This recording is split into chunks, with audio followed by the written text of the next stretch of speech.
اور ان اولادوں سے بھی کہتا ہوں, نوجوانوں سے بھی کہتا ہوں کہ اپنے ماں باپ کی قدر کرے. ماں باپ بڑا قیمتی سرمایہ ہے.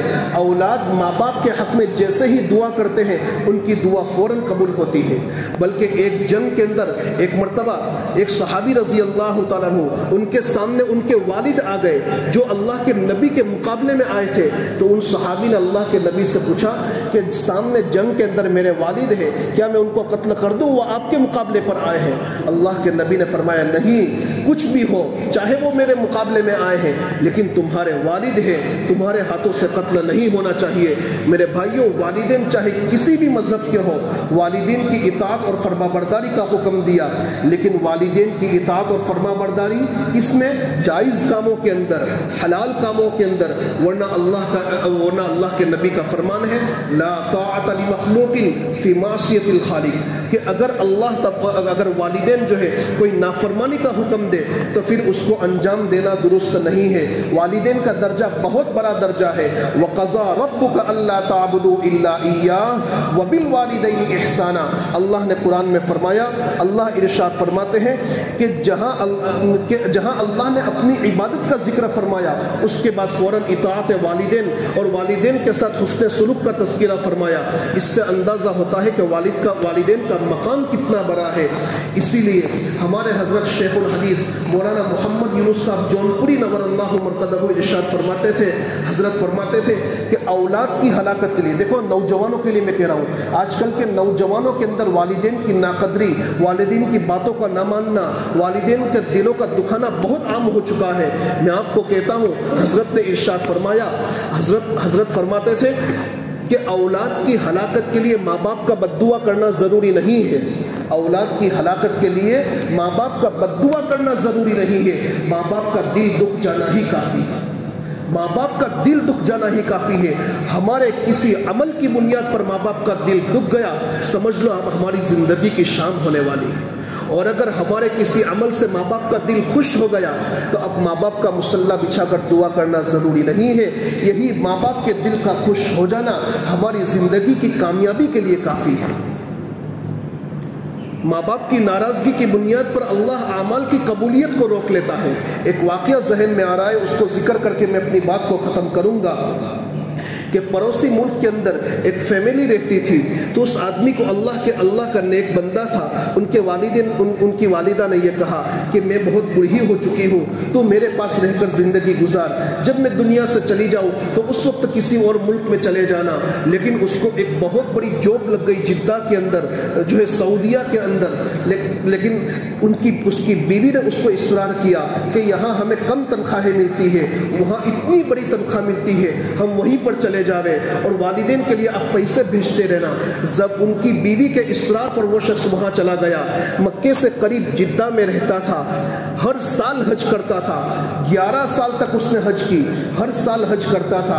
حج کے ایام جب ختم ہوتے, رات میں سوتا تو خواب میں کوئی کہنے والا یہ کہتا کہ اللہ نے تیری حج کو قبول نہیں کیا, اللہ نے تیری حج کو قبول نہیں کیا.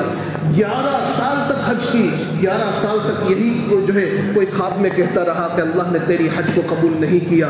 پھر 11 سال کے بعد اس کے دل میں ایک خواہش پیدا ہوئی کہ اب مجھے اپنی والدہ سے ملنا چاہیے. چنانچہ وہ اپنے ملک میں آیا, اپنے گاؤں میں آیا اور اپنے گھر پر پہنچا.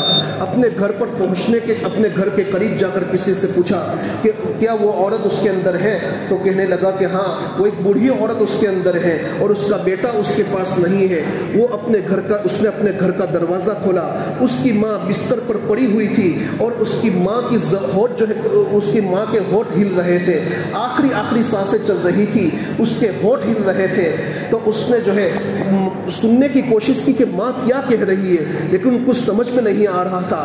اپنے کان اور قریب لے گیا کہ ماں کیا کہنا چاہتی ہے. تو ماں ٹوٹے پھوٹے الفاظ میں یہ کہہ رہی تھی کہ یا اللہ, میری زندگی کا آخری موقع ہے, دنیا کے اندر میرا کوئی محرم نہیں ہے, میری زندگی میں میرے اوپر کسی نامحرم نے نگاہ نہیں ڈالی. میں چاہتی ہوں کہ میری موت کے بعد میری لاش کے اوپر بھی کسی نامحرم کی نگاہ نہ گرے. اسی لیے میرے بیٹے کو میرے پاس بھیج دے تاکہ وہ مجھے کفن پہناوے, وہ مجھے قبر کے اندر اتارے. جب تو یہ الفاظ کہہ رہی تھی, وہ ماں کے پاس پہنچا, ماں سے کہا, ماں کے سر پر ہاتھ رکھا اور اس نے کہا کہ امی میں تمہارے پاس حاضر ہوں. امی میں تمہارے پاس حاضر ہوں۔ ماں نے کہا اور مجھے معاف کر دیجئے۔ ماں نے کہا کہ بیٹا میں نے تجھ کو معاف کر دیا۔ ماں کی ممتا ہوتی ہے کہ آپ ماں کو جتنی بھی تکلیف پہنچاؤ ایک ہی مرتبہ میں ماں معاف کر دیتی ہے۔ ماں نے کہا بیٹا میں نے تجھ کو معاف کر دیا۔ بیٹے نے کفن دفن کا انتظام کیا۔ کفن دفن کا انتظام کرنے کے بعد جب رات میں سویا تو خواب میں کسی کہنے والے نے کہا کہ اللہ نے تیری 11 سال کی حج کو قبول کر لیا۔ اب اندازہ لگائیے کہ 11 سال کی حرم کی نمازیں اس کی قبولیت سے صرف رکی ہوئی تھی ماں کی نافرمانی کی بنیاد پر۔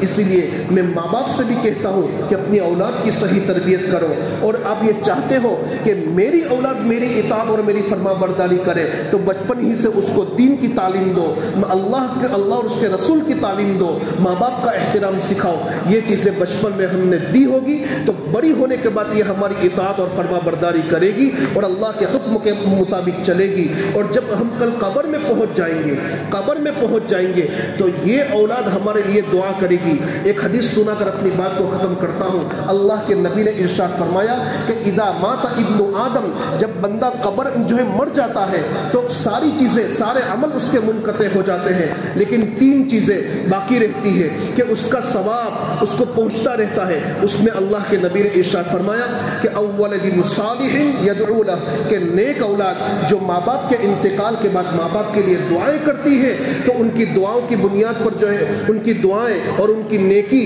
اس کی نیکی کا سبب اس کے والدین کو قبر میں بھی پہنچتا ہے۔